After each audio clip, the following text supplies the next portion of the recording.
ಸಮುದ್ರ ತೀರದಲ್ಲಿ ಬಿದ್ದಿರೋ ಹುಡುಗಿಯ ಡೆಡ್ ಬಾಡಿ. ಇವಳನ್ನ ಯಾರು ಕೊಲೆ ಮಾಡಿದ್ರು? ಇದು ನಿಜವಾಗ್ಲೂ ಕೊಲೆನಾ ಅಥವಾ ಸೂಸೈಡಾ ಅಂತ ಗೊತ್ತಾಗದೆ ಪೊಲೀಸ್ನವರು ಕನ್ಫ್ಯೂಸ್ ಆಗ್ತಾರೆ. ಪೊಲೀಸ್ ಒಬ್ರು ಮುಖ್ಯವಾದ ವ್ಯಕ್ತಿಗೆ ಪ್ರೊಟೆಕ್ಷನ್ ಕೊಡ್ಬೇಕು. ಹೀಗಿರುವಾಗ ಈ ಕೇಸ್ನ ಹೇಗೆ ಎಂಕ್ವೈರಿ ಮಾಡೋದು? ಸೊ ಅದಕ್ಕೆ ಒಬ್ರು ಪ್ರೈವೇಟ್ ಡಿಟೆಕ್ಟಿವ್ಗೆ ಹೇಳಿ ಈ ಕೇಸ್ ಎಂಕ್ವೈರಿ ಮಾಡೋದಕ್ಕೆ ಹೇಳ್ತಾರೆ. ಆ ಪ್ರೈವೇಟ್ ಡಿಟೆಕ್ಟಿವ್ ಈ ಕೇಸ್ನ ಸಾಲ್ವ್ ಮಾಡಿದ್ರೆ ಇಲ್ವಾ ಅನ್ನೋ ಕಥೆಯನ್ನ ಕ್ಲೈಮ್ಯಾಕ್ಸ್ ನಲ್ಲಿ ಹಲವು ಶಾಕಿಂಗ್ ಟ್ವಿಸ್ಟ್ ಗಳೊಂದಿಗೆ ಹೇಳಿದ ಚಿತ್ರನೇ ಶ್ರೀಕಾಕುಲಂ ಶೆರ್ಲಾಕ್ ಹೋಮ್ಸ್. ಈ ಚಿತ್ರದಲ್ಲಿ ಬರೋ ಟ್ವಿಸ್ಟ್ ಗಳನ್ನ ನಿಮ್ಮಿಂದ ಈಸಿಯಾಗಿ ಗೆಸ್ ಮಾಡೋದಕ್ ಆಗೋದೇ ಇಲ್ಲ. ಮೂವಿ ಸ್ಟಾರ್ಟ್ ಆಗೋದು 1991ರಲ್ಲಿ. ಒಂದು ಪೊಲೀಸ್ ಸ್ಟೇಷನ್ಗೆ ರಾತ್ರಿ ಸಮಯದಲ್ಲಿ ಒಂದು ಕಾಲ್ ಬರುತ್ತೆ. ಕಾಲ್ ಪಿಕ್ ಮಾಡಿದ ಕಾನ್ಸ್ಟೇಬಲ್ ಶಾಕ್ ಆಗ್ತಾರೆ. ವಿಷಯ ಏನಂದ್ರೆ ರಾಜೀವ್ ಗಾಂಧಿ ಅವ್ರನ್ನ ಸಾಯಿಸ್ಬಿಟ್ರು. ಇದ್ರಿಂದ ಎಲ್ರಿಗೂ ಗಾಬರಿ ಆಗುತ್ತೆ. ಇನ್ಸ್ಪೆಕ್ಟರ್ ಹೇಳ್ತಾರೆ, ಖಂಡಿತ ಇದ್ರಿಂದ ಸಿಟಿನಲ್ಲಿ ಗಲಾಟೆ ಆಗೋ ಸಾಧ್ಯತೆ ಇದೆ, ಬನ್ನಿ ಸಿಟಿ ಒಳಗಡೆ ಹೋಗಿ ಒಂದು ರೌಂಡ್ ಹಾಕೊಂಡ್ ಬರೋಣ ಅಂತ. ಕಟ್ ಮಾಡಿದ್ರೆ ಒಬ್ಬ ಸ್ಕೂಟರ್ ನಲ್ಲಿ ಬರ್ತಾ ಇರುವಾಗ ಆಪೋಸಿಟ್ ಬರ್ತಿದ್ದ ಬೈಕಿಗೆ ಡಿಕ್ಕಿ ಹೊಡಿತಾನೆ. ಇಲ್ಲಿ ರಾಂಗ್ ರೂಟ್ ಅಲ್ಲಿ ಬಂದಿರೋದು ಇವನೇ. ಇಬ್ರಿಗೂ ಜಗಳ ನಡೆದು ಕೊನೆಗೆ ರಾಂಗ್ ರೂಟ್ ಅಲ್ಲಿ ಬಂದಿದ್ದ ವ್ಯಕ್ತಿ ಆಪೋಸಿಟ್ ಬಂದಿದ್ದ ವ್ಯಕ್ತಿ ಬೈಕಿಗೆ ಬೆಂಕಿ ಹಚ್ತಾನೆ.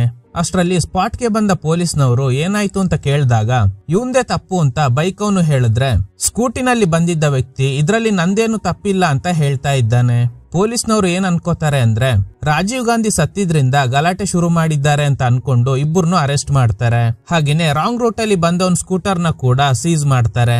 ಅದೇ ದಾರಿಯಲ್ಲಿ ಸೈಕಲ್ ನಲ್ಲಿ ಬರ್ತಿರೋ 3 ಜನ ಪೊಲೀಸ್ ಜೀಪ್ ಬರ್ತಿರೋದ್ನ ನೋಡಿ ಒಂದು ಕಡೆ ಹೈಡ್ ಆಗ್ತಾರೆ.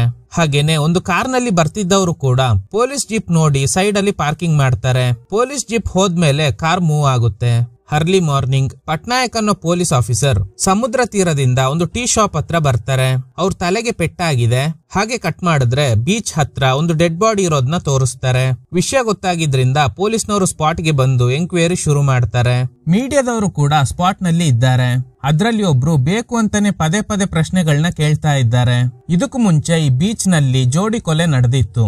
ಆ ಕೇಸ್ ಏನಾಯ್ತೋ ಯಾರಿಗೂ ಗೊತ್ತಿಲ್ಲ. ಇದುವರೆಗೂ ಕಿಲ್ಲರ್ನ ಕಂಡು ಹಿಡಿಯೋದಕ್ಕೆ ಆಗಿಲ್ಲ ಅಂತ.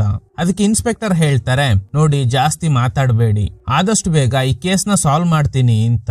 ಮೀಡಿಯಾದವರು ಹೇಳ್ತಾರೆ, ತಾಕತ್ತಿದ್ರೆ 1 ವಾರದಲ್ಲಿ ಈ ಕೇಸ್ನ ಕ್ಲೋಸ್ ಮಾಡಿ, ಇಲ್ಲ ಅಂದ್ರೆ ರಿಸೈನ್ ಕೊಟ್ಟು ಹೋಗಿ ಅಂತ. ಇನ್ಸ್ಪೆಕ್ಟರ್ ಚಾಲೆಂಜ್ ಅಕ್ಸೆಪ್ಟ್ ಮಾಡ್ತಾರೆ.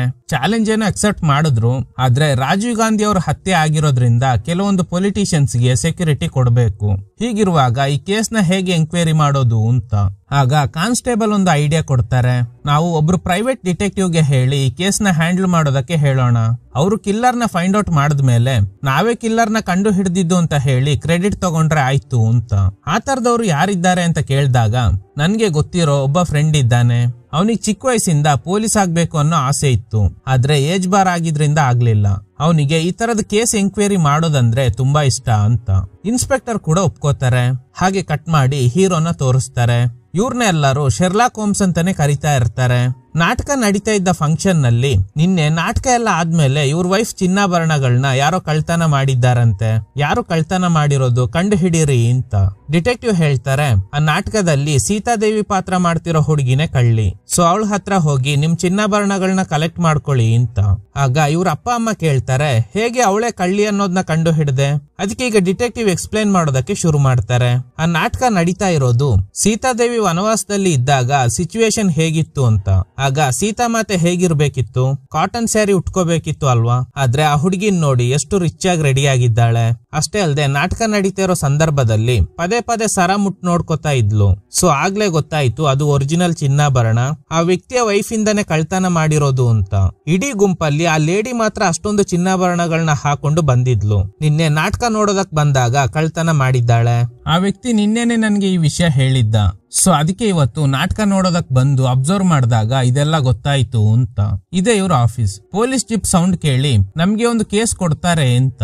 ಅಷ್ಟರಲ್ಲಿ ಇನ್ಸ್ಪೆಕ್ಟರ್ ಬರ್ತಾರೆ. ಡಿಟೆಕ್ಟಿವ್ ನ ನೋಡಿ ಇವನ್ ನೋಡೋದಕ್ಕೆ ಕಾಮಿಡಿ ಪೀಸ್ ತರ ಇದ್ದಾನೆ, ಇವನಲ್ಲಿ ಈ ಕೇಸ್ ನ ಸಾಲ್ವ್ ಮಾಡ್ತಾನೆ ಅಂತ.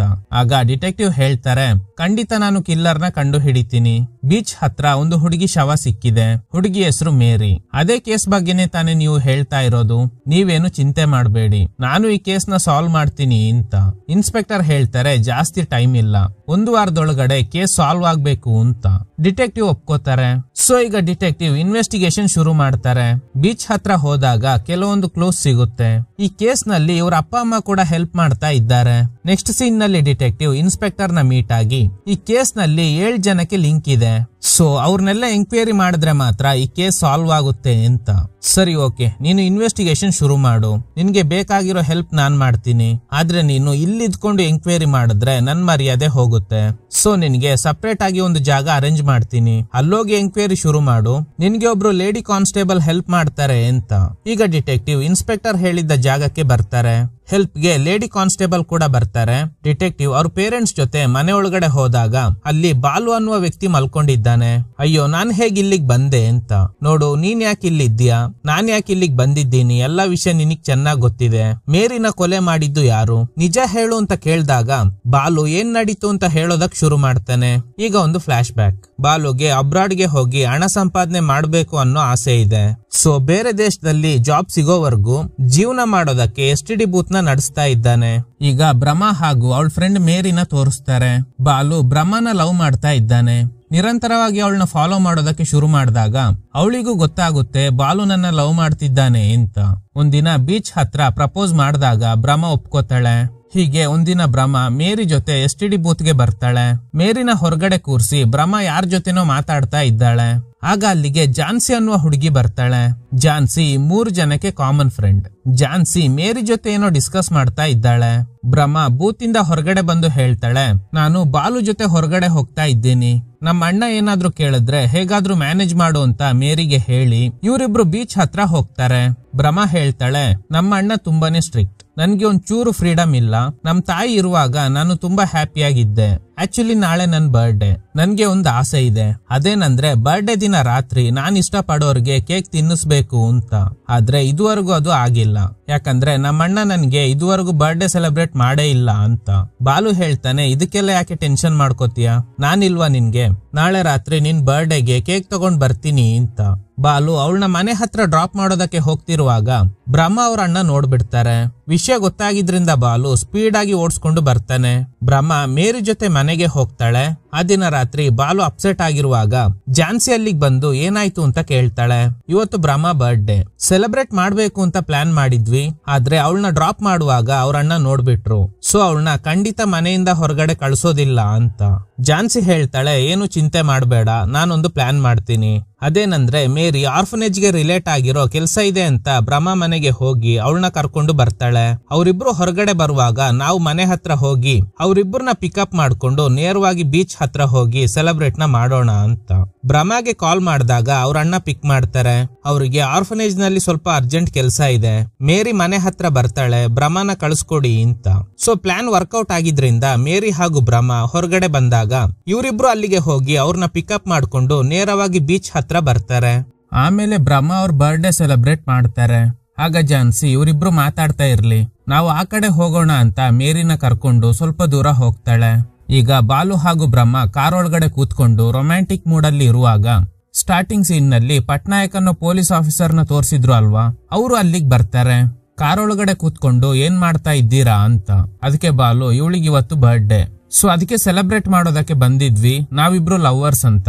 ಆದ್ರೆ ಇವರು ಕನ್ವಿನ್ಸ್ ಆಗ್ತಾನೆ ಇಲ್ಲ. ಆಗ ಏನೋ ಶಬ್ದ ಕೇಳಿಸುತ್ತೆ, ಏನು ಅಂತ ಹೋಗಿ ನೋಡಿದ್ರೆ ಮೇರಿ ಸತ್ತೋಗಿದ್ದಾಳೆ. ಪಕ್ಕದಲ್ಲಿ ಜಾನ್ಸಿ ಕೂಡ ಇದ್ದಾಳೆ. ಈ ಹುಡುಗಿನ ಯಾರು ಕೊಲೆ ಮಾಡಿದ್ದು, ನೀವು 3 ಜನ ಸೇರಿ ಕೊಲೆ ಮಾಡ್ಬಿಟ್ರಾ ಅಂತ ಪಟ್ನಾಯಕ್ ಕೇಳ್ತಾರೆ.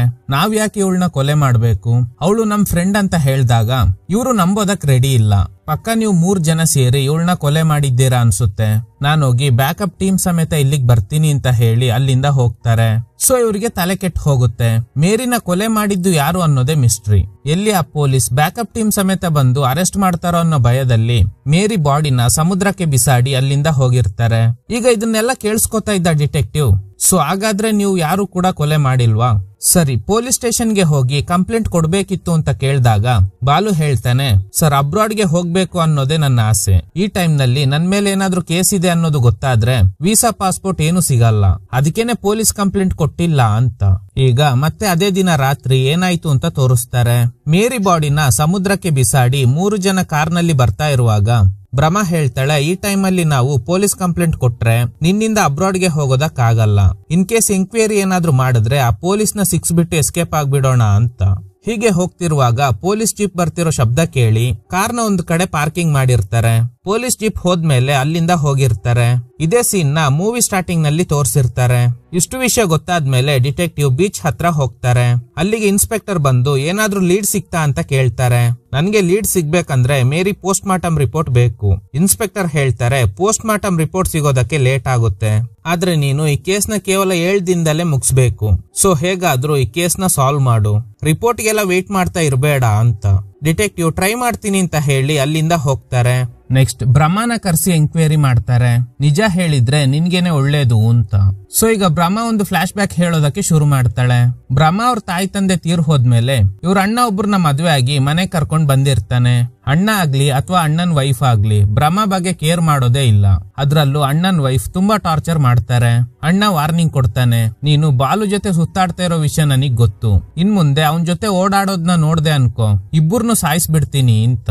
ಇದನ್ನ ಬ್ರಹ್ಮನ ಪಿಕಪ್ ಮಾಡ್ಕೊಳ್ಳೋದಕ್ಕೆ ಬಂದಿದ್ದ ಮೇರಿ ಕೇಳಿಸ್ಕೊತಾಳೆ. ನಿಮ್ ಅಣ್ಣ ಮಾತಾಡ್ತಿರೋ ರೀತಿ ನೋಡಿದ್ರೆ ಖಂಡಿತ ನಿಮ್ ಇಬ್ಬರನ್ನ ಒಟ್ಟಿಗೆ ಇರೋದಕ್ ಬಿಡಲ್ಲ. ಅದಕ್ಕೆ ಬ್ರಹ್ಮ ಹೇಳ್ತಾಳೆ, ನನ್ ಲೈಫ್ ಅಲ್ಲಿ ಖುಷಿ ಅನ್ನೋದ್ ಬಂದಿದ್ದೆ ಬಾಲುನ ಲವ್ ಮಾಡೋದಕ್ ಶುರು ಮಾಡಿದ್ಮೇಲೆ. ಸೊ ನಾನು ಏನ್ ಬೇಕಾದ್ರೂ ರಿಸ್ಕ್ ತಗೋತೀನಿ ಅಂತ. ನೇರವಾಗಿ ಫೋನ್ ಬೂತ್ಗೆ ಬರ್ತಾಳೆ. ಆಮೇಲೆ ಬ್ರಹ್ಮ ಹಾಗೂ ಬಾಲು ನೇರವಾಗಿ ಬೀಚ್ ಹತ್ರ ಹೋಗಿ ಈ ಬರ್ಡೇ ಬಗ್ಗೆ ಎಲ್ಲ ಡಿಸ್ಕಸ್ ಮಾಡಿರ್ತಾರೆ. ಅಲ್ಲಿಂದ ಬೈಕ್ ನಲ್ಲಿ ಬರ್ತಾ ಇರ್ಬೇಕಾದ್ರೆ ಬ್ರಹ್ಮ ಅವ್ರ ಅಣ್ಣ ನೋಡಿದ್ದಾರೆ. ಆ ದಿನ ಬ್ರಹ್ಮ ಮನೆಗ್ ಬಂದಾಗ ಅವ್ರ ಅಣ್ಣ ಸರಿಯಾಗಿ ಹೊಡೆದಿರ್ತಾರೆ. ಆಮೇಲೆನೆ ಜಾನ್ಸಿ ಕಾಲ್ ಮಾಡಿದ್ದಾಳೆ. ಜಾನ್ಸಿ ಪ್ಲಾನ್ ಪ್ರಕಾರ ಮೇರಿ ಮನೆಗ್ ಬಂದು ಬ್ರಹ್ಮನ ಹೊರಗಡೆ ಕರ್ಕೊಂಡ್ ಬಂದಿರ್ತಾಳೆ. ಅಲ್ಲಿಂದ ಬೀಚ್ ಹತ್ರ ಹೋಗಿ ಬರ್ಡೇ ಸೆಲೆಬ್ರೇಟ್ ಎಲ್ಲ ಆದ್ಮೇಲೆ ಜಾನ್ಸಿ ಇವರಿಬ್ರು ಮಾತಾಡ್ತಾ ಇರ್ಲಿ ಅಂತ ಹೇಳಿ ಮೇರಿನ ಕರ್ಕೊಂಡು ದೂರ ಹೋಗಿರ್ತಾಳೆ. ಆಮೇಲೆ ಬ್ರಹ್ಮ ಹಾಗೂ ಬಾಲು ಕಾರ್ ಒಳಗಡೆ ರೊಮ್ಯಾಂಟಿಕ್ ಮೋಡ್ ಅಲ್ಲಿ ಇರುವಾಗ ಅಲ್ಲಿಗೆ 3 ಜನ ಲೋಕಲ್ ರೌಡಿಗಳು ಬರ್ತಾರೆ. ಅವರಿಬ್ಬರನ್ನ ಕಾರಿಂದ ಇಳಿಸಿ ಬ್ರಹ್ಮ ಜೊತೆ ತಪ್ಪಾಗಿ ನಡ್ಕೊಳ್ಳೋದಕ್ಕೆ ಪ್ರಯತ್ನ ಪಡ್ತಾರೆ. ಆಗ ಬಾಲು ಅವ್ರಿಗೆಲ್ಲ ಸರಿಯಾಗಿ ಹೊಡಿತಾನೆ. ಆಗ ಯಾರೋ ಕಿರ್ಚಾಡೋ ಶಬ್ದ ಕೇಳಿ ಎಲ್ರು ಓಡ್ ಬಂದ್ ನೋಡಿದ್ರೆ ಕಿರ್ಚಿರೋದು ಜಾನ್ಸಿ. ಯಾಕಂದ್ರೆ ಮೇರಿ ಸತ್ತೋಗಿದ್ದಾಳೆ. ಏನಾಯ್ತು, ಯಾರು ಇವಳನ್ನ ಕೊಲೆ ಮಾಡಿದ್ದು ಅಂತ ಕೇಳಿದಾಗ ಜಾನ್ಸಿ ನನಗ್ ಗೊತ್ತಿಲ್ಲ ಅಂತ ಹೇಳ್ತಾಳೆ. ಈ 3 ಜನ ರೌಡಿಗಳು ಇವರಲ್ಲೇ ಯಾರೋ ಈ ಹುಡುಗಿನ ಕೊಲೆ ಮಾಡಿದ್ದಾರೆ ಅನ್ಸುತ್ತೆ ಅಂತ ಹೆದ್ರಿ ಅಲ್ಲಿಂದ ಹೋಗಿರ್ತಾರೆ. ಈಗ ಇವರಿಗೆ ಏನ್ ಅನ್ನಿಸ್ತಾ ಇದೆ ಅಂದ್ರೆ ಆ 3 ಜನ ರೌಡಿಗಳೇ ಮೇರಿನ ಕೊಲೆ ಮಾಡಿ ಆಮೇಲೆ ಕಾರ್ ಹತ್ರ ಬಂದಿದ್ರು ಅಂತ. ಸೊ 3 ಜನ ತುಂಬಾ ಪ್ಯಾನಿಕ್ ಆಗಿದ್ರು. ಮೇರಿ ಬಾಡಿನ ಸಮುದ್ರಕ್ಕೆ ಬಿಸಾಡಿ ಅಲ್ಲಿಂದ ಹೊರಟಿರ್ತಾರೆ. ಇದನ್ನ ಕೇಳಿ ಡಿಟೆಕ್ಟಿವ್, ನಿನ್ ಬೆಸ್ಟ್ ಫ್ರೆಂಡ್ ಆಗಿರೋ ಮೇರಿನ ಯಾರೋ ಕೊಲೆ ಮಾಡಿದ್ದಾರೆ, ಮೇ ಬಿ ಆ 3 ಜನ ರೌಡಿಗಳೇ ಕೊಲೆ ಮಾಡಿರ್ಬೋದು, ಮತ್ತೆ ಯಾಕೆ ಪೊಲೀಸ್ ಕಂಪ್ಲೇಂಟ್ ಕೊಟ್ಟಿಲ್ಲ ಅಂತ. ಬ್ರಹ್ಮ ಹೇಳ್ತಾಳೆ, ನಮ್ಗೆ ಬೇರೆ ದಾರಿ ಇರ್ಲಿಲ್ಲ, ನಾನ್ ಬೇರೆ ನಮ್ಮ ಅಣ್ಣನಿಗೆ ಹೇಳ್ದೆ ಬೀಚ್ ಹತ್ರ ಹೋಗಿದ್ದೆ, ಪೊಲೀಸು ಕೇಸು ಅಂತ ಏನಾದ್ರೂ ಹೋದ್ರೆ ನಮ್ಮ ಅಣ್ಣ ನನ್ನ ಸಾಯಿಸೇ ಬಿಡ್ತಾನೆ. ಅಷ್ಟೇ ಅಲ್ಲದೆ ಬಾಲು ಕಾರ್ನಲ್ಲಿ ಹೋಗ್ತಾ ಇರುವಾಗ ಈ ವಿಷಯ ಪೊಲೀಸ್ಗೆ ಗೊತ್ತಾದ್ರೆ ನನ್ಗೆ ವೀಸಾ ಪಾಸ್ಪೋರ್ಟ್ ಏನು ಸಿಗಲ್ಲ, ಅದಕ್ಕೆ ಪೊಲೀಸ್ನವ್ರಿಗೆ ಈ ವಿಷಯ ಹೇಳೋದೇ ಬೇಡ ಅಂತ ಹೇಳ್ದ. ಇಷ್ಟು ವಿಷಯ ಗೊತ್ತಾದ್ಮೇಲೆ ಡಿಟೆಕ್ಟಿವ್ ಬ್ರಹ್ಮನ ಕಳಿಸಿ ಯೋಚನೆ ಮಾಡ್ತಾ ಇದ್ದಾರೆ. ಬಾಲುನ ಎಂಕ್ವೈರಿ ಮಾಡಿದ್ರೆ ಅವ್ನ್ ಹೇಳ್ತಿರೋ ಕಥೆಯಲ್ಲಿ ಪಟ್ನಾಯಕ್ ಅನ್ನೋ ಪೊಲೀಸ್ ಆಫೀಸರ್ ಬಂದಿದ್ದಾನೆ. ಆದ್ರೆ ಬ್ರಹ್ಮ ಹೇಳ್ತಿರೋ ಕಥೆಯಲ್ಲಿ ಆ ಪೊಲೀಸ್ ಆಫೀಸರ್ ಬದಲು 3 ಜನ ರೌಡಿಗಳು ಬಂದಿದ್ದಾರೆ. ಇಬ್ರಲ್ಲಿ ಯಾರು ಹೇಳ್ತಿರೋದು ನಿಜ ಅಂತ. ಹಾಗೆ ಕಟ್ ಮಾಡಿದ್ರೆ ಪೊಲೀಸ್ ಸ್ಟೇಷನ್ ಹತ್ರ ಮೀಡಿಯಾದವರು ಪ್ರೊಟೆಸ್ಟ್ ಮಾಡ್ತಾ ಇದ್ದಾರೆ. ಅದ್ರಲ್ಲೂ ಇನ್ಸ್ಪೆಕ್ಟರ್ಗೆ ಚಾಲೆಂಜ್ ಮಾಡಿದ್ದ ವ್ಯಕ್ತಿ, ಆಲ್ರೆಡಿ ನಿಮ್ಗೆ ಕೊಟ್ಟಿರೋ ಟೈಮ್ ಅಲ್ಲಿ 3 ದಿನ ಆಗಿದೆ, ಉಳಿದಿರೋ 3 ರಿಂದ 4 ದಿನದಲ್ಲಿ ಹೇಗೆ ಕಿಲ್ಲರ್ನ ಪತ್ತೆ ಹಚ್ತೀರಾ ಅಂತ. ಇನ್ಸ್ಪೆಕ್ಟರ್ ಹೇಳ್ತಾರೆ, ನಾನ್ ಹೇಳಿದ್ದು 7 ದಿನದಲ್ಲಿ ಮುಗಿಸ್ತೀನಿ ಅಂತ, ಇನ್ನು 4 ದಿನ ಬಾಕಿ ಇದೆ, ಈಗ ಸುಮ್ನೆ ಗಲಾಟೆ ಮಾಡ್ದೆ ಇಲ್ಲಿಂದ ಹೋಗಿ ಅಂತ. ಈಗ ಇನ್ಸ್ಪೆಕ್ಟರ್ ಆ ಲೇಡಿ ಕಾನ್ಸ್ಟೇಬಲ್ ಗೆ ಕಾಲ್ ಮಾಡಿ ಆ ಡಿಟೆಕ್ಟಿವ್ ಏನ್ ಮಾಡ್ತಾ ಇದ್ದಾನೆ, ಇನ್ನು ಈ ಕೇಸ್ ನ ಸಾಲ್ವ್ ಮಾಡಿಲ್ವಾ ಅಂತ. ಅದಕ್ಕೆ ಈ ಲೇಡಿ ಕಾನ್ಸ್ಟೇಬಲ್ ಹೇಳ್ತಾರೆ, ಇನ್ವೆಸ್ಟಿಗೇಷನ್ ಮಾಡ್ತಾ ಇದ್ದಾರೆ, ಸದ್ಯದಲ್ಲೇ ಸಾಲ್ವ್ ಮಾಡಬಹುದು ಅಂತ ಹೇಳಿ ಕಾಲ್ ಕಟ್ ಮಾಡ್ತಾರೆ. ಡಿಟೆಕ್ಟಿವ್ ಬಂದಾಗ ಇನ್ಸ್ಪೆಕ್ಟರ್ ಕಾಲ್ ಮಾಡಿದ್ರು, ಆದಷ್ಟು ಬೇಗ ಕೇಸ್ ಸಾಲ್ವ್ ಮಾಡ್ಬೇಕಂತೆ ಅಂತ. ಡಿಟೆಕ್ಟಿವ್ ಹೇಳ್ತಾರೆ, ನೀವೇನು ಚಿಂತೆ ಮಾಡಬೇಡಿ, ನಾನ್ ಹೇಗಾದ್ರೂ ಆದಷ್ಟು ಬೇಗ ಕಿಲ್ಲರ್ನ ಕಂಡು ಹಿಡಿತೀನಿ ಅಂತ. ನೆಕ್ಸ್ಟ್ ಜಾನ್ಸಿನ ಎಂಕ್ವೈರಿ ಮಾಡೋದಕ್ ಶುರು ಮಾಡ್ತಾರೆ. ನಿನ್ ಬಗ್ಗೆ ನೀನೇ ಹೇಳೋದಕ್ಕೂ ಮುಂಚೆ ನಿನ್ ಬಗ್ಗೆ ನನಗ್ ಗೊತ್ತಿರೋ ವಿಷಯನ ಹೇಳ್ತೀನಿ. ಡಿಟೆಕ್ಟಿವ್ ಹೇಳೋ ಪ್ರಕಾರ ಜಾನ್ಸಿ ಮದ್ವೆ ಆದ್ಮೇಲೆ ಗಂಡನಿಗ್ ಮೋಸ ಮಾಡಿ ಬೇರೆಯವ್ರ ಜೊತೆ ಅಫೇರ್ ಇಟ್ಕೊಂಡು ಕೊನೆಗೆ ಗಂಡನ್ ಕೈಯಲ್ಲೇ ಸಿಕ್ಕಾಕೊಂಡಿದ್ದಾಳೆ. ಇದ್ರಲ್ಲಿ ಸ್ಟ್ರೇಂಜ್ ವಿಷಯ ಏನಂದ್ರೆ, ನೀನು ಅಫೇರ್ ಇಟ್ಕೊಂಡಿರೋದು ಒಂದು ಹುಡುಗಿ ಜೊತೆ, ಅಂದ್ರೆ ಇವಳು ಯಾವ್ದೋ ಹುಡುಗಿ ಜೊತೆ ಲೆಸ್ಬಿಯನ್ ರಿಲೇಶನ್ಶಿಪ್ ನಲ್ಲಿ ಇದ್ಲು. ಕೊನೆಗೆ ಗಂಡನಿಗ್ ವಿಷಯ ಗೊತ್ತಾದ್ಮೇಲೆ ಅವ್ನ್ ದುಡ್ಡೆಲ್ಲ ಹೊಡ್ಕೊಂಡು ಈ ಊರಿಗೆ ಓಡ್ ಬಂದಿದ್ದಾಳೆ. ಈಗ ಡಿಟೆಕ್ಟಿವ್ ಒಂದು ಫ್ಲಾಶ್ ಬ್ಯಾಕ್ ಹೇಳೋದಕ್ಕೆ ಶುರು ಮಾಡ್ತಾರೆ. ಜಾನ್ಸಿ ಒಂದು ಹುಡುಗಿ ಜೊತೆ ಕಾರ್ ನಲ್ಲಿ ಬರ್ತಾಳೆ. ಯಾಕೆ ಪದೇ ಪದೇ ಈ ಬೂತ್ ಹತ್ರ ಬರ್ತಾ ಇದೀಯಾ, ಆ ಬಾಲುನ ಏನಾದ್ರೂ ಲವ್ ಮಾಡ್ತಾ ಇದೀಯಾ ಅಂತ ಕೇಳಿದಾಗ ಜಾನ್ಸಿ ಹೇಳ್ತಾಳೆ, ಇಲ್ಲ, ನಾನ್ ಲವ್ ಮಾಡ್ತಾ ಇರೋದು ಬೂತ್ ಹೊರಗಡೆ ಕೂತ್ಕೊಂಡಿರೋ ಮೇರಿನ. ಅವಳ ಜೊತೆ ಕ್ಲೋಸ್ ಆಗೋದಕ್ಕೋಸ್ಕರನೇ ಬಾಲು ಜೊತೆ ಫ್ರೆಂಡ್ಶಿಪ್ ಮಾಡ್ಕೊಂಡೆ ಅಂತ ಹೇಳಿ ಮೇರಿ ಜೊತೆ ಮಾತಾಡೋದಕ್ಕೆ ಶುರು ಮಾಡ್ತಾಳೆ. ಇದೇ ಟೈಮ್ ಅಲ್ಲಿ ಬಾಲು ಹಾಗೂ ಬ್ರಹ್ಮ ಬೀಚ್ ಗೆ ಹೋಗ್ತಾರೆ. ಅವರಿಬ್ರು ಹೋದ್ಮೇಲೆ ಝಾನ್ಸಿ ಮೇರಿ ಜೊತೆ ಮಾತಾಡ್ತಾಳೆ. ಇವಳು ಮಾತಾಡೋ ರೀತಿಯಲ್ಲೇ ಮೇರಿಗೆ ಗೊತ್ತಾಗಿದೆ ಇವಳು ಲೆಸ್ಬಿಯನ್ ಅಂತ. ನಾನು ಆ ತರದ ಹುಡುಗಿ ಅಲ್ಲ ಅಂತ ಹೇಳಿರ್ತಾಳೆ. ಆದ್ರೆ ಝಾನ್ಸಿ ಫೋರ್ಸ್ ಮಾಡ್ತಾಳೆ, ನೀನಂದ್ರೆ ನನ್ಗೆ ತುಂಬಾ ಇಷ್ಟ, ನಾವಿಬ್ರು ಮದ್ವೆ ಆಗೋಣ ಅಂತ. ಆದ್ರೆ ಮೇರಿ ಒಪ್ಪದೇ ಇದ್ದಾಗ ಸರಿ ಓಕೆ ಅಟ್ಲೀಸ್ಟ್ ಫ್ರೆಂಡ್ ಆಗಿರೋಣ ಅಂತ ಹೇಳಿರ್ತಾಳೆ.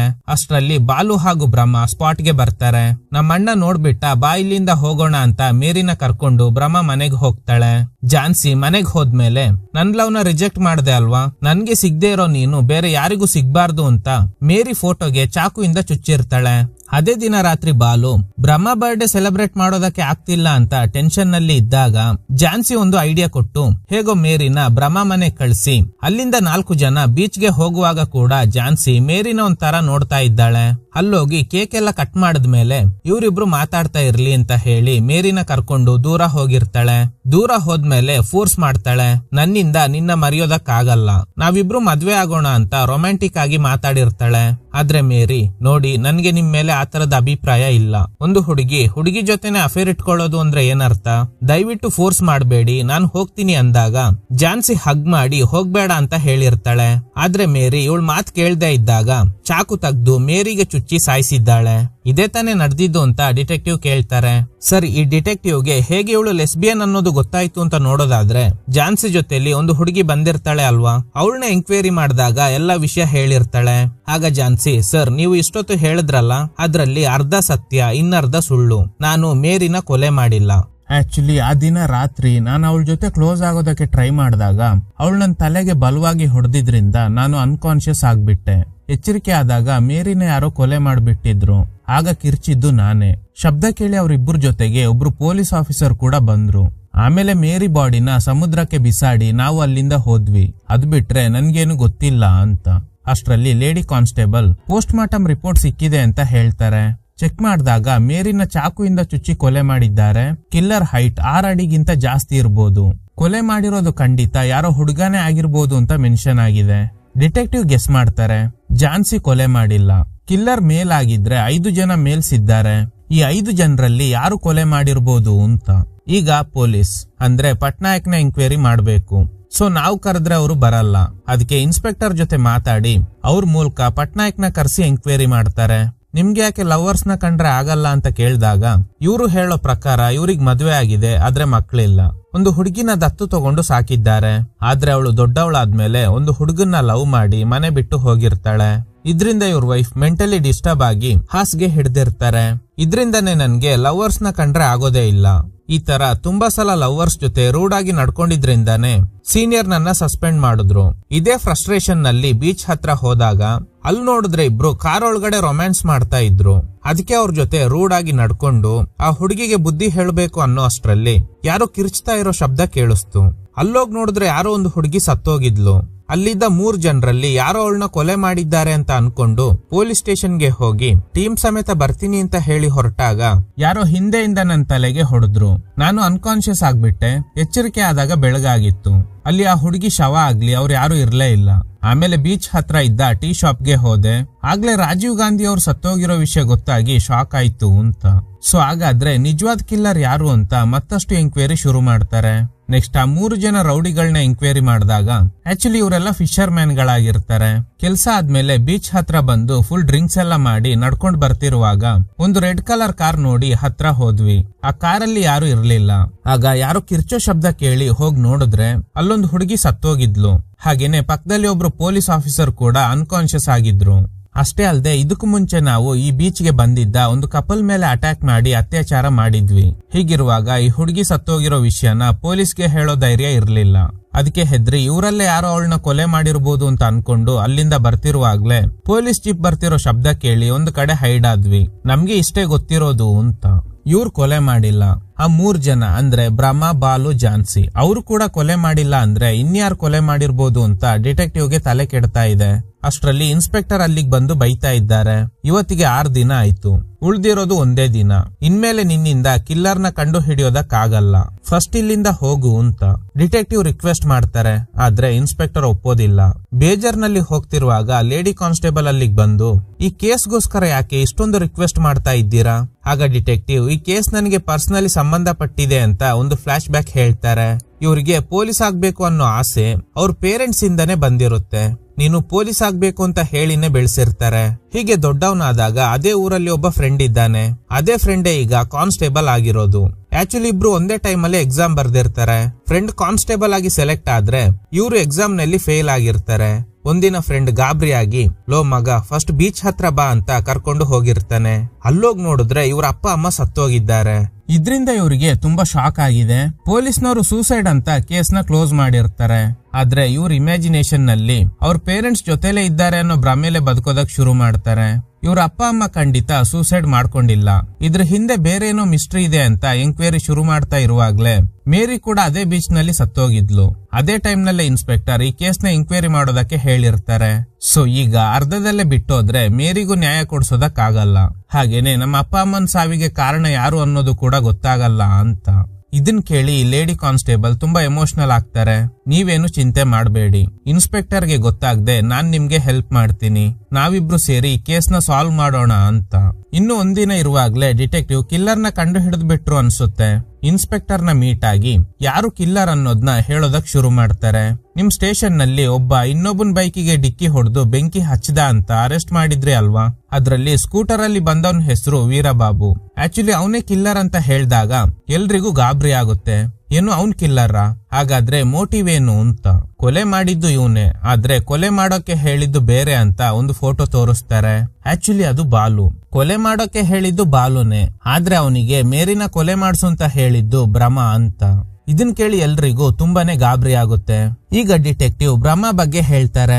ಅವಳು ನಮ್ಗೆ ಎಂಕ್ವೈರಿ ಸಂದರ್ಭದಲ್ಲಿ ಹೇಳ್ದಂಗೆ ಅವ್ರ ಅಣ್ಣ ಅತ್ತಿಗೆ ಇವಳ ಮೇಲೆ ದಬ್ಬಾಳಿಕೆ ಮಾಡ್ತಾ ಇಲ್ಲ, ಬದಲಾಗಿ ಇವಳೆ ಅವ್ರನ್ನ ಹೆದರ್ಸಿ ಇಟ್ಕೊಂಡಿದ್ದಾಳೆ. ಬ್ರಹ್ಮ ಒಂದು ಆರ್ಫನೇಜ್ ನಲ್ಲಿ ಕೆಲಸ ಮಾಡ್ತಾ ಇದ್ದಾಳೆ. ಇವಳಿಗೆ ದುಡ್ಡಿನ ಮೇಲೆ ವ್ಯಾಮೋಹ ಜಾಸ್ತಿ, ಹೇಗಾದ್ರೂ ಜಾಸ್ತಿ ದುಡ್ಡು ಸಂಪಾದನೆ ಮಾಡ್ಬೇಕು ಅನ್ನೋ ಆಸೆ. ಇದಕ್ಕೆ ಕಾರಣ ಚಿಕ್ಕ ವಯಸ್ಸಲ್ಲಿ ಅವ್ರ ತಂದೆ ಸಾಲ ತೀರ್ಸೋಕಾಗ್ದೆ ಹ್ಯಾಂಗಿಂಗ್ ಮಾಡ್ಕೊಂಡು ಸತ್ತೋಗಿರ್ತಾರೆ. ನಮ್ ತಂದೆ ತರ ನಾನ್ ಸಾಯಲ್ಲ, ರಿಚ್ ಆಗಿ ಹ್ಯಾಪಿಯಾಗಿನೇ ಕೊನೆ ಕಾಲದಲ್ಲಿ ಸಾಯ್ಬೇಕು ಅಂತ ಡಿಸೈಡ್ ಮಾಡಿರ್ತಾಳೆ. ದೊಡ್ಡವಳಾದ್ಮೇಲೆ ಆರ್ಫನೇಜ್ ನಲ್ಲಿ ವರ್ಕ್ ಮಾಡ್ತಾ ಇರುವಾಗ್ಲೇ ಮೇರಿ ಫ್ರೆಂಡ್ ಆಗಿರೋದು. ಈ ಆರ್ಫನೇಜ್ ಅಲ್ಲಿರೋ ಮಕ್ಕಳೆಲ್ಲ ಅಂಗವಿಕಲರಾಗಿರ್ತಾರೆ. ಅದೇ ಆರ್ಫನೇಜ್ ನಲ್ಲಿ ಮಕ್ಕಳಿಗೆ ಟ್ರೀಟ್ಮೆಂಟ್ ಕೊಡ್ತಾ ಇದ್ದ ಡಾಕ್ಟರ್ ಮೇಲೆ ಇವಳಿಗೆ ಲವ್ ಆಗಿದೆ. ಒಂದಿನ ನ್ಯೂಸ್ ಪೇಪರ್ ನಲ್ಲಿ ಒಂದು ಗುಂಪು ಹ್ಯೂಮನ್ ಆರ್ಗನ್ಸ್ ನ ಮಾರಿ ಇದರಿಂದ ಕೋಟಿಗಟ್ಲೆ ಹಣ ಮಾಡಿದ್ರು, ಕೊನೆಗೆ ಸಿಕ್ಕಾಕೊಂಡಿದ್ದಾರೆ ಅಂತ ಇದೆ. ಇದ್ರ ಬಗ್ಗೆ ಡಾಕ್ಟರ್ ಹತ್ರ ಕೇಳ್ತಾಳೆ, ಈ ತರ ಹ್ಯೂಮನ್ ಆರ್ಗನ್ಸ್ ನ ಮಾರಿದ್ರೆ ಜಾಸ್ತಿ ಹಣ ಸಿಗುತ್ತಾ ಅಂತ. ಡಾಕ್ಟರ್ ಹೇಳ್ತಾರೆ, ಹೌದು, ಇದನ್ನ ಆರ್ಗನ್ ಮಾಫಿಯಾ ಅಂತ ಕರೀತಾರೆ. ಹಣ ಇರೋರ್ಗೆ ಯಾವ್ದಾದ್ರು ಆರ್ಗನ್ ಕೈ ಕೊಡ್ತು ಅನ್ಕೋ, ಅವ್ರು ಬೇರೆಯವ್ರ ಆರ್ಗನ್ ನ ನನ್ಗೆ ಜೋಡ್ಸಿ ಅಂತ ಎಷ್ಟ್ ಬೇಕಾದ್ರೂ ದುಡ್ಡು ಕೊಡೋದಕ್ಕೆ ರೆಡಿ ಇರ್ತಾರೆ. ಫಾರ್ ಎಕ್ಸಾಂಪಲ್, ಒಬ್ಬ ಶ್ರೀಮಂತ ವ್ಯಕ್ತಿಯ ಕಿಡ್ನಿ ಕೈ ಕೊಟ್ಟಿದೆ ಅನ್ಕೋ, ಅವನಿಗೆ ಬೇಕಾದ ಕಿಡ್ನಿನ ಈ ಮಾಫಿಯಾ ಗ್ಯಾಂಗ್ ಅವರು ಹೇಗಾದ್ರೂ ಕಲೆಕ್ಟ್ ಮಾಡಿ ಡಾಕ್ಟರ್ಸ್ಗೆ ಕೊಡ್ತಾರೆ ಅಂತ. ಈ ಆರ್ಫನೇಜ್ ನಡೆಸ್ತಾ ಇರೋದು ಒಬ್ರು ಫಾದರ್. ಅವರು ಆರ್ಫನೇಜ್ ಗೆ ಬರೋ ದುಡ್ಡನ್ನ ತಪ್ಪಾಗಿ ಬಳಸ್ಕೊತಾ ಇದ್ದಾರೆ ಅನ್ನೋದು ಗೊತ್ತಾದ್ಮೇಲೆ ಆರ್ಫನೇಜ್ ಗೆ ಫಂಡ್ ಕೊಡ್ತಿದ್ದ ವ್ಯಕ್ತಿ ಇವ್ರಿಗೆ ಹೆದರ್ಸ್ತಾನೆ, ನೀನ್ ಕದ್ದಿರೋ ದುಡ್ಡನ್ನ 1 ತಿಂಗಳೊಳಗಡೆ ಕೊಡ್ಬೇಕು, ಇಲ್ಲ ಅಂದ್ರೆ ಕೇಸ್ ಹಾಕ್ತೀನಿ ಅಂತ. ಈಗ ದುಡ್ಡು ಹೇಗ್ ರಿಟರ್ನ್ ಕೊಡೋದು ಅಂತ ಯೋಚನೆ ಮಾಡ್ತಾ ಇರುವಾಗ್ಲೇ ಬ್ರಹ್ಮ ಒಂದು ಐಡಿಯಾ ಕೊಡ್ತಾಳೆ. ನೋಡಿ, ನೀವು ಕಳ್ತನ ಮಾಡಿರೋ ದುಡ್ಡನ್ನ ಅವ್ರಿಗೆ ಕೊಡೋದ್ರ ಜೊತೆಗೆ ಕೋಟಿಗಟ್ಲೆ ಹಣ ಮಾಡ್ಕೋಬಹುದು. ಹೇಗೂ ಇಲ್ಲಿರೋದು ಅಂಗವಿಕಲರು, ಇವ್ರುಗಳ ಆರ್ಗನ್ಸ್ ನ ಕದ್ದು ಮಾಫಿಯಾ ಗ್ಯಾಂಗ್ ಗೆ ಮಾರಿದ್ರೆ ಕೋಟಿಗಟ್ಲೆ ಹಣ ಸಿಗುತ್ತೆ. ಅದ್ರಲ್ಲಿ ನಾವು 3 ಜನ ಶೇರ್ ಮಾಡ್ಕೊಳ್ಳೋಣ. ಯಾರು ಆ 3 ಜನ ಅಂದ್ರೆ ಇವರಿಬ್ರು ಹಾಗೂ ಡಾಕ್ಟರ್. ಫಾದರ್ ಕೂಡ ಒಪ್ಕೋತಾರೆ. ಈ ಡಾಕ್ಟರ್ ಅಲ್ಲಿರೋ ಮಕ್ಕಳಿಗೆ ಅನ್ಕಾನ್ಶಿಯಸ್ ಆಗೋ ತರ ಇಂಜೆಕ್ಷನ್ ಕೊಟ್ಟು ಆ ಹುಡುಗನ್ ಪೇರೆಂಟ್ಸ್ ಗೆ ಹೇಳ್ತಾರೆ, ಇವನ್ ಆರೋಗ್ಯದಲ್ಲಿ ಸಮಸ್ಯೆ ಇದೆ, ನಾವು ಹೇಳೋ ಹಾಸ್ಪಿಟಲ್ಗೆ ಸೇರ್ಸಿ ಅಂತ. ಇವ್ರು ಒಪ್ಪಂದ ಮಾಡ್ಕೊಂಡಿರೋ ಹಾಸ್ಪಿಟಲ್ಗೆನೆ ಆ ಹುಡುಗನ್ನ ಕಳಿಸಿ ಅವನಿಗೆ ಗೊತ್ತಿಲ್ಲದೆ ಕಿಡ್ನಿ ತೆಗ್ದಿರ್ತಾರೆ. ಆಮೇಲೆ ಅವನು ರಿಟರ್ನ್ ಆರ್ಫನೇಜ್ ಗೆ ಬಂದಾಗ ಅವನ ಆರೋಗ್ಯ ಇನ್ನಷ್ಟು ಹಾಳಾಗಿ ಸತ್ತೋಗ್ತಾನೆ. ಅವನಿಗೆ ಆಲ್ರೆಡಿ ಹೆಲ್ತ್ ಇಶ್ಯೂ ಇತ್ತು, ಅದಕ್ಕೆ ಸತ್ತೋದ ಅಂತ ಡಾಕ್ಟರ್ ಹೇಳ್ತಾರೆ. ಹೀಗೇನೆ ತುಂಬಾ ಮಕ್ಕಳು ಆರ್ಗನ್ ನ ಅವ್ರಿಗೆ ಗೊತ್ತಿಲ್ಲದೆ ಕದ್ದಿರ್ತಾರೆ. ಇದರಿಂದ ಮೇರಿಗೆ ಸ್ವಲ್ಪ ಡೌಟ್ ಶುರುವಾಗಿದೆ, ಹೇಗೆ ಮಕ್ಕಳು ನಿರಂತರವಾಗಿ ತೀರ್ ಹೋಗ್ತಾ ಇದ್ದಾರೆ ಅಂತ. ಒಂದಿನ ಹೀಗೆ ಹಾಸ್ಪಿಟಲ್ಗೆ ಹೋಗಿ ರಿಟರ್ನ್ ಬಂದ ಮಕ್ಕಳು ಹೊಟ್ಟೆ ನೋಡಿದಾಗ ಇವಳಿಗೆಲ್ಲ ಗೊತ್ತಾಗಿದೆ, ಯಾರೋ ಇವ್ರುಗಳ ಕಿಡ್ನಿ ತೆಗಿತಿದ್ದಾರೆ ಅಂತ. ಆಮೇಲೆ ಸೀಕ್ರೆಟ್ ಆಗಿ ಫಾಲೋ ಮಾಡಿದಾಗ ಈ 3 ಜನ ನೆಕ್ಸ್ಟ್ ಯಾವ ಮಕ್ಕಳನ್ನ ಸಾಯಿಸಿ ಯಾವ ಆರ್ಗನ್ ತೆಗಿಬೇಕು ಅಂತ ಡಿಸ್ಕಸ್ ಮಾಡ್ತಾ ಇರೋದ್ನ ಮೇರಿ ಕೇಳಿಸ್ಕೊಂಡಿದ್ದಾಳೆ. ಹಾಗೇನೆ ಪ್ರೂಫ್ ಗಾಗಿ ಫೋಟೋಸ್ ಹಾಗೂ ವಿಡಿಯೋನ ತೆಗ್ದಿರ್ತಾಳೆ. ಇದ್ರ ಬಗ್ಗೆ ಪೊಲೀಸ್ ಕಂಪ್ಲೇಂಟ್ ಕೊಡೋದಕ್ಕೆ ಬಂದಾಗ ರಾಜೀವ್ ಗಾಂಧಿ ತೀರ್ ಹೋಗಿರೋದ್ರಿಂದ ಇನ್ಸ್ಪೆಕ್ಟರ್ ಬಿಸಿ. ಸೊ ಅದಕ್ಕೆ ರೈಟರ್ ಹತ್ರ ಕಂಪ್ಲೇಂಟ್ ಕೊಡು ಅಂತ ಹೇಳಿರ್ತಾರೆ. ಮೇರಿ ಕೂಡ ರೈಟರ್ಗೆ ಕಂಪ್ಲೇಂಟ್ ಕೊಟ್ಟಿರ್ತಾಳೆ. ಈ ವಿಷಯ ಹೇಗೋ ಬ್ರಹ್ಮಗೆ ಗೊತ್ತಾಗಿದೆ. ಉಳಿದಿರೋ ಇಬ್ರಿಗೂ ಹೇಳ್ತಾಳೆ, ನಾವು ಹೇಗಾದ್ರೂ ಮೇರಿ ಕತೆ ಮುಗಿಸ್ಬೇಕು, ಇಲ್ಲಾಂದ್ರೆ ಅವಳು ನಮ್ ಕತೆ ಮುಗಿಸ್ಬಿಡ್ತಾಳೆ ಅಂತ. ಮೇರಿ ಜೊತೆಲಿ ಫೋನ್ ಬೂತ್ಗೆ ಹೋಗ್ತಾ ಇರುವಾಗ ಬಾಲು ಲವ್ ಮಾಡ್ತಾ ಇದ್ದಾನೆ ಅನ್ನೋದು ಗೊತ್ತಾದ್ಮೇಲೆ ಇವನ್ನ ದಾಳುವಾಗಿ ಇಟ್ಕೊಂಡೆ ಮೇರಿ ಕತೆ ಮುಗಿಸ್ಬೇಕು ಅಂತ ಪ್ಲಾನ್ ಮಾಡ್ತಾಳೆ. ಬಾಲು ಜೊತೆ ನನ್ಗೆ ದುಡ್ಡು ಅಂದ್ರೆ ತುಂಬಾ ಇಷ್ಟ, ಅದಕ್ಕೆ ಸ್ವಲ್ಪ ಕೆಟ್ಟ ಕೆಲ್ಸ ಮಾಡಿ ಹಣ ಸಂಪಾದನೆ ಮಾಡಿದ್ದೀನಿ. ನಿನ್ಗೆ ನಾನಂದ್ರೆ ಇಷ್ಟ ತಾನೆ, ನಾನು ಹಣ ಕೂಡ ಹಿಡ್ತಾ ಇರೋದೆ ನಮ್ಗೋಸ್ಕರ. ಅದನ್ನ ತಗೊಂಡು ಬೇರೆ ದೇಶಕ್ಕೆ ಹೋಗಿ ಆರಾಮಾಗಿರೋಣ. ಆದ್ರೆ ಇದಕ್ಕೆ ಅಡ್ಡಿಯಾಗಿರೋದು ಮೇರಿ. ಅವಳನ್ನ ಸಾಯಿಸ್ಬೇಕು ಅಂದಾಗ ಇವನು ಬ್ರಹ್ಮ ಮೇಲೆ ಇರೋ ಮೋಹಕ್ಕೆ ಇವಳು ಏನೇ ಹೇಳಿದ್ರು ಕೇಳೋ ಸ್ಥಿತಿಯಲ್ಲಿದ್ದ. ನೆಕ್ಸ್ಟ್ ಬಾಲು ವೀರಬಾಬುನ ಮೀಟ್ ಆಗಿ ಮೇರಿನ ಕೊಲೆ ಮಾಡ್ಬೇಕು ಅಂತ ಅವಳು ಫೋಟೋ ಕೊಟ್ಟು ಹಾಗೇನೆ ದುಡ್ಡು ಕೊಟ್ಟು ಬಂದಿರ್ತಾನೆ. ಬ್ರಹ್ಮ ಹಾಗೂ ಬಾಲು ಪ್ಲಾನ್ ಏನಂದ್ರೆ ಇವತ್ತು ಬ್ರಹ್ಮ ಬರ್ಡೇ ಅಂತ ಹೇಳಿ ಮೇರಿನ ಕರ್ಕೊಂಡು ಬೀಚ್ ಹತ್ರ ಹೋಗ್ಬೇಕು. ಹಾಗೇನೆ ವೀರಬಾಬುಗೆ ಮೊದ್ಲೇ ಇನ್ಫಾರ್ಮ್ ಮಾಡ್ಬೇಕು, ಹೀಗೆ ಮೇರಿನ ಕರ್ಕೊಂಡು ಬರ್ತಾ ಇದ್ದೀವಿ ಅಂತ. ಇದೇ ಪ್ಲಾನ್ ಅಲ್ಲಿ ಇರುವಾಗ ಅಲ್ಲಿಗೆ ಜಾನ್ಸಿ ಬರ್ತಾಳೆ. ಅವಳ ಹತ್ರ ಹೀಗೆ ಬ್ರಹ್ಮ ಬರ್ಡೇ, ಅವ್ರ ಅಣ್ಣನಿಗೆ ನಮ್ ಲವ್ ವಿಷಯ ಗೊತ್ತಾಗಿದೆ, ಈಗ ಏನ್ ಮಾಡೋದು ಅಂತ ಹೇಳಿದಾಗ ಜಾನ್ಸಿ ಐಡಿಯಾ ಕೊಡ್ತಾಳೆ. ಮೇರಿನ ಅಲ್ಲಿ ಕಳಿಸಿ ಆರ್ಫನೇಜ್ ಗೆ ರಿಲೇಟ್ ಆಗಿರೋ ಕೆಲಸ ಇದೆ ಅಂತ ಹೇಳ್ಬಿಟ್ಟು ಅವಳನ್ನ ಕರ್ಕೊಂಡು ಬೀಚ್ ಹತ್ರ ಹೋಗಿ ಸೆಲೆಬ್ರೇಟ್ ಮಾಡೋಣ ಅಂತ. ಪಾಪ ಇವರಿಬ್ಬರ ಪ್ಲಾನ್ ಜಾನ್ಸಿ ಗೊತ್ತಿಲ್ಲ. ಅಲ್ಲೋಗಿ ಬರ್ಡೇ ಸೆಲೆಬ್ರೇಟ್ ಎಲ್ಲ ಆದ್ಮೇಲೆ ಅವರಿಬ್ರು ಮಾತಾಡ್ತಾ ಇರ್ಲಿ ಅಂತ ಜಾನ್ಸಿ ಮೇರಿನ ಕರ್ಕೊಂಡು ದೂರ ಹೋಗಿ ಮೇರಿನ ಲವ್ ಮಾಡ್ತಿರೋ ವಿಷಯ ಹೇಳಿದಾಗ ಇಬ್ರಿಗೂ ಜಗಳ ಆಗಿದೆ. ಈ ಜಗಳದಲ್ಲಿ ಮೇರಿ ಜಾನ್ಸಿ ತಲೆಗೆ ಹೊಡೆದಿದ್ರಿಂದ ಜಾನ್ಸಿ ಅನ್ಕಾನ್ಶಿಯಸ್ ಆದಾಗ ಈ ಗ್ಯಾಪ್ ನಲ್ಲಿ ವೀರಬಾಬು ಅಲ್ಲಿಗೆ ಬಂದು ಮೇರಿ ಮೇಲೆ ಅಟ್ಯಾಕ್ ಮಾಡಿ ಕೊಲೆ ಮಾಡಿರ್ತಾನೆ. ಈ ಕಡೆ ಇವರಿಬ್ರು ಕಾರ್ ನಲ್ಲಿ ಇರುವಾಗ ಪಟ್ನಾಯಕ್ ಬಂದು ಗಲಾಟೆ ಮಾಡಿರ್ತಾರೆ. ಈ ಕಡೆ ಅನ್ಕಾನ್ಶಿಯಸ್ ಆಗಿ ಎಚ್ಚರಿಕೆ ಆದಾಗ ಮೇರಿ ಸತ್ತೋಗಿರೋದ್ ನೋಡಿ ಜಾನ್ಸಿ ಕಿರ್ಚಿದಾಗ ಇವರಿಬ್ಬರ ಜೊತೆಗೆ ಪಟ್ನಾಯಕ್ ಕೂಡ ಅಲ್ಲಿಗೆ ಬರ್ತಾರೆ. ಮೇರಿ ಸತ್ತೋಗಿರೋದ್ ಗೊತ್ತಾಗಿ ಬ್ರಹ್ಮ ಫುಲ್ ಹ್ಯಾಪಿ. ಎಲ್ಲಿ ಪಟ್ನಾಯಕ್ ಇಂದ ಸತ್ಯ ಹೊರಗಡೆ ಬರುತ್ತೋ ಅನ್ನೋ ಭಯದಲ್ಲಿ ಈ ಬ್ರಹ್ಮನೇ ಅವ್ರ ತಲೆಗೆ ಹೊಡೆದಿರ್ತಾಳೆ. ಆಮೇಲೆ ಈ 3 ಜನ ಮೇರಿ ಬಾಡಿನ ಸಮುದ್ರಕ್ಕೆ ಬಿಸಾಡಿ ಅಲ್ಲಿಂದ ಹೊರಟಿರ್ತಾರೆ. ಆಮೇಲೆ ಇವರಿಬ್ರು ಪ್ಲಾನ್ ಮಾಡ್ತಾರೆ, ನಡೆದಿರೋ ವಿಷಯನ ಹಾಗೇನೆ ಪೊಲೀಸ್ಗೆ ಹೇಳಿದ್ರೆ ಸಿಕ್ಕಾಕೊಳ್ತೀವಿ, ಅವ್ರಿಗೆ ಕನ್ಫ್ಯೂಸ್ ಮಾಡ್ಬೇಕು, ನೀನೊಂದು ಕತೆ ಹೇಳು ನಾನೊಂದು ಕತೆ ಹೇಳ್ತೀನಿ ಅಂತ. ಆಗ್ಲೇ ನಾವು ಸಿಕ್ಕಾಕೊಳ್ಳೋದಿಲ್ಲ ಅಂತ ಬ್ರಹ್ಮನೇ ಐಡಿಯಾ ಕೊಟ್ಟಿರ್ತಾಳೆ. ಡಿಟೆಕ್ಟಿವ್ ಈ ಕೇಸ್ ನ ಎಂಕ್ವೈರಿ ಮಾಡ್ತಿದ್ದಾರೆ ಅನ್ನೋದು ಗೊತ್ತಾದ್ಮೇಲೆ ಬ್ರಹ್ಮ ರೌಡಿಗಳಿಗೆ ಹೇಳಿ ಡಿಟೆಕ್ಟಿವ್ ಕತೆ ಮುಗಿಸೋದಕ್ಕೆ ಹೇಳಿರ್ತಾಳೆ. ಆದ್ರೆ ಸರಿಯಾದ ಟೈಮ್ಗೆ ಸ್ಪಾಟ್ ಗೆ ಬಂದಿದ್ದ ಆ ಲೇಡಿ ಕಾನ್ಸ್ಟೇಬಲ್ ಅವರಿಗೆಲ್ಲ ಸರಿಯಾಗಿ ಹೊಡೆದು ಡಿಟೆಕ್ಟಿವ್ ನ ಸೇವ್ ಮಾಡಿರ್ತಾಳೆ. ಸರಿ, ಇದೆಲ್ಲ ಹೇಗ್ ಗೊತ್ತಾಯ್ತು ಅಂತ ಇನ್ಸ್ಪೆಕ್ಟರ್ ಕೇಳಿದಾಗ ಆ ದಿನ ಕ್ರೈಮ್ ಸೀನ್ ನಲ್ಲಿ ಡಿಟೆಕ್ಟಿವ್ ಸರ್ಚ್ ಮಾಡಿರ್ತಾರೆ. ಅಲ್ಲೊಂದು ಕತೆ ಬುಕ್ ಸಿಕ್ಕಿದೆ. ಮೇರಿ ಸಾಯೋಕು ಮುಂಚೆ ಪೊಲೀಸ್ಗೆ ಕ್ಲೂ ಸಿಗ್ಲಿ ಅಂತಾನೆ ಅವಳು ಓದೋಕ್ ತಂದಿದ್ದ ಬುಕ್ ನ ಒಂದು ಲೈನ್ ಮೇಲೆ ರಕ್ತದ ಕಲೆ ಮಾಡಿರ್ತಾಳೆ. ಈ ರಾಜನ್ ವಾಹನದ ಹೆಸರೇನು ಅಂತ ರಕ್ತ ಬಿದ್ದಿದ್ದ ಜಾಗದಲ್ಲಿ ಒಂದು ಪ್ರಶ್ನೆ ಇದೆ. ರಾಜರು ಕುದುರೆ ಯೂಸ್ ಮಾಡ್ತಾರೆ ಅಲ್ವಾ, ಅದ್ರ ಬಗ್ಗೆನೇ ಏನಾದ್ರೂ ಹೇಳಿರ್ಬೋದಾ ಅಂತ ಆ ಬುಕ್ ನ ನಿರಂತರವಾಗಿ ಓದಿದಾಗ ಚೇತಕ್ ಅಂತ ರಾಜ ಕುದುರೆಗೆ ಹೆಸರಿಟ್ಟಿದ್ದಾರೆ ಅನ್ನೋದು ಗೊತ್ತಾಗಿದೆ. ಚೇತಕ್ ಅಂದ್ರೆ ಏನು ಅಂತ ಡಿಟೆಕ್ಟಿವ್ ಯೋಚನೆ ಮಾಡ್ತಾರೆ. ಚೇತಕ್ ಮೇಲೆ ಒಬ್ಬ ಬಂದು ನನ್ನ ಕೊಲೆ ಮಾಡ್ದ ಅಂತ ಇಂಡೈರೆಕ್ಟ್ ಆಗಿ ಮೇರಿ ಹೇಳಿದ್ದಾಳೆ ಅನ್ನೋದು ಕನ್ಫರ್ಮ್ ಆಗಿದೆ. ಯಾಕಂದ್ರೆ ಚೇತಕ್ ಅಂತ ಬರ್ದಿರೋ ಜಾಗದಲ್ಲೂ ರಕ್ತದ ಕಲೆ ಇದೆ. ತುಂಬಾ ಯೋಚನೆ ಮಾಡಿದಾಗ ಸ್ಟೇಷನ್ ಹೊರಗಡೆ ಒಂದು ಸ್ಕೂಟರ್ ಇದೆ, ಅದ್ರ ಹೆಸರೇ ಚೇತಕ್. ಆ ದಿನ ಕೇಸ್ ವಿಷಯವಾಗಿ ಮಾತಾಡೋದಕ್ಕೆ ಸ್ಟೇಷನ್ಗೆ ಬಂದಾಗ ಈ ಸ್ಕೂಟರ್ ನ ನೋಡಿರ್ತಾರೆ. ಈ ಸ್ಕೂಟರ್ ವೀರಬಾಬುದೇ ಆಗಿರುತ್ತೆ. ಅವನ ಹತ್ರ ಎಂಕ್ವೈರಿ ಮಾಡಿದಾಗ ಅವನೇ ಕೊಲೆ ಮಾಡಿರೋದು ಅಂತ ಗೊತ್ತಾಗಿದೆ. ಇವನ್ಗೆ ಯಾರು ಕೊಲೆ ಮಾಡೋದಕ್ಕೆ ಹೇಳಿದ್ದು ಅಂತ ಕೇಳಿದಾಗ ವೀರಬಾಬು ಬಾಲು ಹೆಸರನ್ನ ಹೇಳಿರ್ತಾನೆ. ಅವನ ಹತ್ರ ಎಂಕ್ವೈರಿ ಮಾಡಿದಾಗ ಅವನ್ ಬೇರೆ ದಾರಿ ಇಲ್ದೆ ಬ್ರಹ್ಮನೇ ಮಾಸ್ಟರ್ ಮೈಂಡ್ ಅನ್ನೋ ವಿಷಯನ ಹೇಳಿರ್ತಾನೆ. ಸೊ ಈಗ ಮೇರಿ ಪೊಲೀಸ್ ಕಂಪ್ಲೇಂಟ್ ಕೊಡೋದಕ್ಕೆ ಬಂದ ವಿಷಯ ಬ್ರಹ್ಮಗೆ ಹೇಗ್ ಗೊತ್ತಾಯ್ತು ಅಂತ ನೋಡೋದಾದ್ರೆ ಈ ಸ್ಟೇಷನ್ ನಲ್ಲಿರೋ ರೈಟರ್ರೇ ಬ್ರಹ್ಮಗೆ ಈ ವಿಷಯ ಹೇಳಿರೋದು. ಆಕ್ಚುಲಿ ಮೇರಿ ರೈಟರ್ ಹತ್ರನೇ ಕಂಪ್ಲೇಂಟ್ ಕೊಟ್ಟಿರ್ತಾಳೆ. ಈ ರೈಟರ್ ಬ್ರಹ್ಮ ಹತ್ರ ದುಡ್ಡು ತಗೊಂಡು ಅವರಿಗೋಸ್ಕರನೇ ಕೆಲಸ ಮಾಡ್ತಾ ಇರ್ತಾರೆ. ಮೇರಿಗೆ ಇವ್ರ ವಿಷಯ ಗೊತ್ತಾಗಿದೆ ಅನ್ನೋದು ಕನ್ಫರ್ಮ್ ಆದ್ಮೇಲೆ ಇವರಿಬ್ರು ಸೇರಿ ಪ್ಲಾನ್ ಮಾಡಿರ್ತಾರೆ. ಹಾಗೇನೆ ಇವ್ರ ತಂದೆ ತಾಯಿ ಸಾವಿಗೆ ಕಾರಣ ಯಾರು ಅನ್ನೋದನ್ನ ಕೂಡ ಡಿಟೆಕ್ಟಿವ್ ಕಂಡು ಹಿಡಿದಿರ್ತಾರೆ. ಇವ್ರ ಅಪ್ಪ ಅಮ್ಮ ಆರ್ಫನೇಜ್ ನಲ್ಲಿ ಕೆಲಸ ಮಾಡಿರ್ತಾರೆ. ಒಂದಿನ ಈ ಆರ್ಫನೇಜ್ ಅಲ್ಲಿ ಆರ್ಗನ್ ಮಾಫಿಯಾ ನಡೀತಾ ಇದೆ ಅನ್ನೋ ವಿಷಯ ಇವ್ರಿಗೆ ಗೊತ್ತಾಗಿದೆ. ಫಾದರ್ ಇದ್ರ ಬಗ್ಗೆ ಫೋನ್ ಅಲ್ಲಿ ಮಾತಾಡ್ತಾ ಇರೋದ್ನ ಇವ್ರು ಕೇಳಿಸ್ಕೊಂಡಿರ್ತಾರೆ. ಇದ್ರ ಬಗ್ಗೆ ಗಂಡ ಹೆಂಡತಿ ಮಾತಾಡ್ತಾ ಇರುವಾಗ ಬ್ರಹ್ಮ ಇದನ್ನ ಕೇಳಿಸ್ಕೊಂಡು ಎಲ್ಲಿ ಇವರಿಂದ ಸತ್ಯ ಹೊರಗಡೆ ಗೊತ್ತಾಗುತ್ತೋ ಅನ್ನೋ ಭಯದಲ್ಲಿ ಡ್ರಾಮಾ ಶುರು ಮಾಡಿದ್ದಾಳೆ. ನನ್ಗೆ ನಾಳೆ ಬರ್ಡೇ, ಅಪ್ಪ ಅಮ್ಮ ಇದ್ದಿದ್ರೆ ಬರ್ಡೇ ಸೆಲೆಬ್ರೇಟ್ ಮಾಡ್ತಿದ್ರು, ಈಗ ಯಾರು ಸೆಲೆಬ್ರೇಟ್ ಮಾಡ್ತಾರೆ ಅಂತ. ಆಗ ಇವರು ಅಳ್ಬೇಡ, ನಾವು ತಂದೆ ತಾಯಿ ಸ್ಥಾನದಲ್ಲಿ ನಿಂತು ನಿನ್ ಬರ್ಡೇ ಸೆಲೆಬ್ರೇಟ್ ಮಾಡ್ತೀವಿ ಅಂತ ಹೇಳಿರ್ತಾರೆ. ಆ ದಿನ ರಾತ್ರಿ ಬೀಚ್ ಹತ್ರ ಹೋಗಿ ಕೇಕ್ ಎಲ್ಲ ಕಟ್ ಮಾಡಿದ್ಮೇಲೆ ಮೊದ್ಲೇ ಬ್ರಹ್ಮ ರೌಡಿಗಳಿಗೆ ಬರೋದಕ್ಕೆ ಹೇಳಿರ್ತಾಳೆ. ಕರೆಕ್ಟ್ ಟೈಮ್ಗೆ ಬಂದ ರೌಡಿಗಳು ಅವರಿಬ್ಬರನ್ನ ಕೊಲೆ ಮಾಡಿದ್ದಾರೆ.